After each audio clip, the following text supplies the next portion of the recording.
What if I told you one of the smartest decisions in tennis right now is also the hardest one to make? Because while most rising players quietly build confidence on smaller stages, Alexandra Eala just did the exact opposite, and it might change her entire career trajectory. And here's why this matters. This isn't just about one tournament. This is about mentality. This is about ambition. And most importantly, this is about whether Eala is truly ready to break into the elite tier of the WTA. Now let's rewind for a second, because her recent run deserves real attention. Coming into the Sunshine Double, Eala wasn't exactly the headline name. She was more of a dangerous outsider, someone you didn't want to face early, but not necessarily someone expected to go deep. And yet, she delivered. At Indian Wells Open Miami Open, she quietly built one of the most impressive under-the-radar campaigns of the swing. She didn't just win matches, she took out serious competition. Beating Coco Gauff alone is enough to turn heads. That's not a fluke win. That's a statement. Add victories over Magda Linette and Laura Siegemund, and suddenly you're looking at a player who isn't just competing, she's disrupting. Back-to-back round of 16 appearances. That's consistency. That's growth. That's a signal. But here's where things get interesting, because not everything was perfect. In Miami, she ran into Karolina Machova, and let's be honest, she got dominated. And at Indian Wells, it was Linda Noskova who stopped her at the same stage. Now, some fans look at those losses and thought, okay, she's good, but she's not there yet, and that's fair. But here's the thing most people are missing. Those losses may have actually triggered the most important decision of her season. Because instead of playing it safe after those exits, instead of protecting her ranking, boosting her confidence with easier draws, and stacking wins at lower-tier events, Eala chose the harder road. And this is where everything changes. As the tour transitions to clay, players start making strategic choices. Do you go for points? Or do you go for growth? Do you play smaller events where you're favored? Or do you throw yourself into the fire? Eala made her answer very clear. She's heading to Europe, and yes, she'll start her clay season at the Linz Open. But that's not the real story. The real story is what comes next. Because instead of settling for a comfortable schedule, she's entering the qualifiers for the Stuttgart Open. Let that sink in. A WTA 500 event. Stacked draw. Top players everywhere. And she's not even guaranteed a spot in the main draw. This is a risk. A big one, because if she fails in qualifying, she walks away with almost nothing. No deep run, no easy points, no momentum boost, and yet she's doing anyway. Now, compare that to the alternative. She could have gone to a 250 event like the Open de Rouen. Easier field, higher chance of making a semifinal, maybe even a final, more ranking points, more confidence. That's what most players in her position would do. But not Eala. She's chasing something bigger. She's chasing level. Because here's the truth about modern tennis. You don't break into the top tier by beating players ranked outside the top 50. You break in by testing yourself against the very best over and over again. And Stuttgart, that's where the best show up.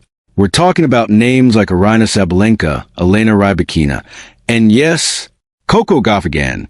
This is not a warm-up event. This is a battlefield. And Eala is voluntarily stepping into it.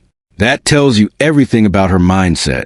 But wait, it gets even more interesting when you look at who she'll have to go through just to qualify.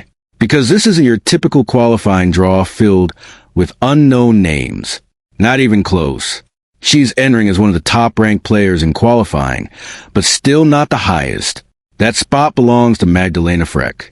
And then you've got dangerous players like Diana Yastremska, Zhang Shuai, and Alicia Parks. These are not easy matches. These are players who can beat anyone on their day. So even getting into the main draw is a battle. And that's exactly the point. Eala isn't avoiding the grind. She's embracing it. And that's what separates good players from future stars. Because here's something you don't hear enough. Confidence built on easy wins is fragile.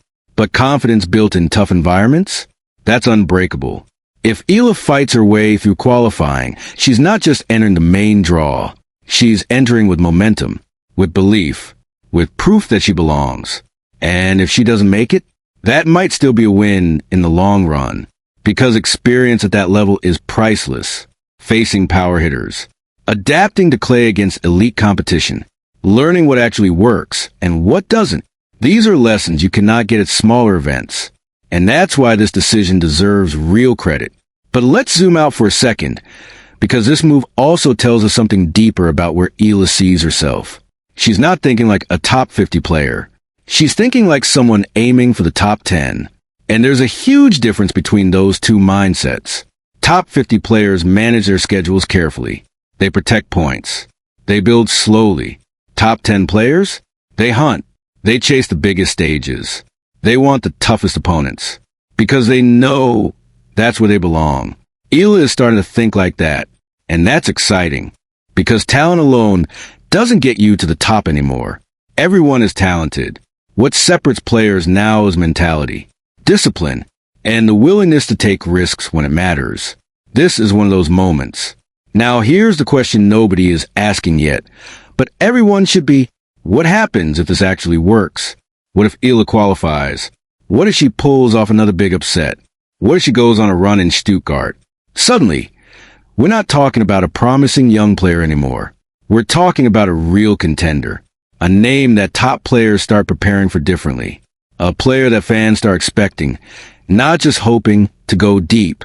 And that's how fast things can change in tennis. One decision, one tournament, one breakthrough moment. But even beyond results, this move is already sending a message to the tour, to fans, and maybe most importantly, to herself. She's not here to be comfortable. She's here to compete at the highest level against the best players in the world. And that mindset, that's dangerous in the best way possible. Because when a player truly believes they belong at the top, everything changes. The way they train, the way they approach matches, the way they handle pressure. Eala is stepping into that phase right now, and you can see it, not just in her results, but in her choices. Now let's talk about timing, because this move is happening right before the clay season really heats up. The Stuttgart Open runs from April 13th to 20, and right after that, the Madrid Open. Another massive event, another huge opportunity. So what Eala is doing here is setting the tone for her entire clay campaign. She's not easing in, she's diving straight into the deep end. And that could pay off in a big way, because clay is a surface that rewards patience, intelligence, and adaptability. And those are areas where Eala is clearly improving. But it also exposes weaknesses, movement, consistency, shot selection under pressure. So she can survive and even thrive in Stuttgart qualifying. That's a very strong sign that her game is evolving in the right direction. Now let's not forget, Stuttgart also has history. Last year, it was Jelena Ostapenko who took the title, beating Sabalenka in the final. That tells you everything about the level of competition. You don't win here by accident. You earn it. And even being part of that environment is valuable. So when you look at Eala's decision from every angle, ranking, confidence, experience, long-term growth, it all points to one thing. This is a calculated risk, not a reckless one. She knows what she's doing, and she's betting on herself. Now I want to hear from you. Was this the right move by Alexandra Eala? Should she have taken the safer route and built confidence at smaller events? Or is this exactly the kind of bold decision that creates future champions? And here's the bigger question. Do you think Eala can break into the top 20 by the end of the season? Or is that still too soon? Drop your thoughts in the comments, because this is one of those moments we might look back on later and say, that's when everything changed. And if you've been following Tennis IQ, you already know we don't just watch tennis. We read between the lines. Because sometimes the biggest stories aren't the matches themselves. They're the decisions behind them. And this one could define Alexandra Eala's season. Maybe even her career. Stay locked in with Tennis IQ, where real tennis fans come to see the game differently.